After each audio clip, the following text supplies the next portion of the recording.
क्या कभी सोचा है कि इतिहास के सबसे बहादुर और मशहूर योद्धा पृथ्वीराज चौहान की मौत के बाद उनकी पत्नी संयोगिता का क्या हुआ?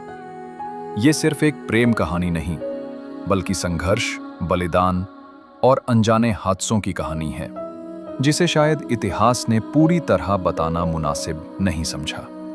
संयोगिता, कन्नौज के राजा जयचंद की बेटी, एक राजकुमारी जो न केवल सुंदर थी बल्कि आत्मा में भी मजबूत और निर्भीक थी। कहा जाता है कि जब उसने पहली बार पृथ्वीराज को देखा तो उसे देखते ही उसका दिल उससे बंध गया। लेकिन जब प्यार राजसी राजनीति से टकराया तब परिस्थितियां बदल गईं। संयोगिता ने खुद अपने प्यार की लड़ाई लड़ते हुए दिल्ली तक आना चुना, एक ऐसी जगह जहां वो अपने जीवन का फैसला देखेगी।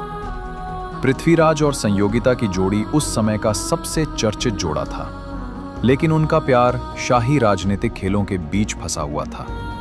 फिर आया वो दिन जब पृथ्वीराज चौहान ने मोहम्मद गौरी से लड़ते हुए अपनी बहादुरी से इतिहास लिख दिया। 1192 में उनकी मौत ने पूरी सत्ता की सत्ता को हिला दिया। लेकिन सवाल ये था कि संयोगिता के लिए अब क्या बचा? इतिहास की किताबें चुप हैं, पर कहानियां बोलती हैं। कहते हैं कि संयोगिता को कैद करके बंदी बना लिया गया। अपनी आजादी छिन जाने के बाद भी वो कहीं टूट नहीं गईं। उनकी आंखों में अब बस एक आग थी, अपने पति के लिए न्याय की आग। यहां तक कि कहा जाता है संयोगिता ने बंदी बेचैनी और दुश्मनों के डर के बीच भी अपने हौसले को नहीं छोड़ा। उन्होंने न केवल अपने लिए बल्कि राष्ट्र और अपने प्रेम के लिए लड़ाई जारी रखी। क्या वो सफल हुई? कितनी संघर्षों को पार किया, ये इतिहास में अस्पष्ट है। लेकिन उनकी कहानी एक मिसाल बन गई, नारी शक्ति की, धैर्य की और संघर्ष की।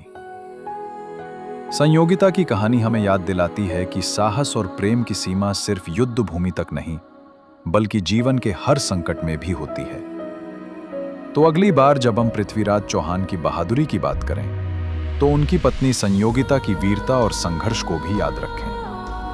एक वो कहानी जो इतिहास के पन्नों में कहीं खो गई है, पर उनकी आत्मा में जिंदा है। अगर आपको ये कहानी पसंद आई हो तो लाइक करें, शेयर करें और चैनल को सब्सक्राइब करना ना भूलें। धन्यवाद।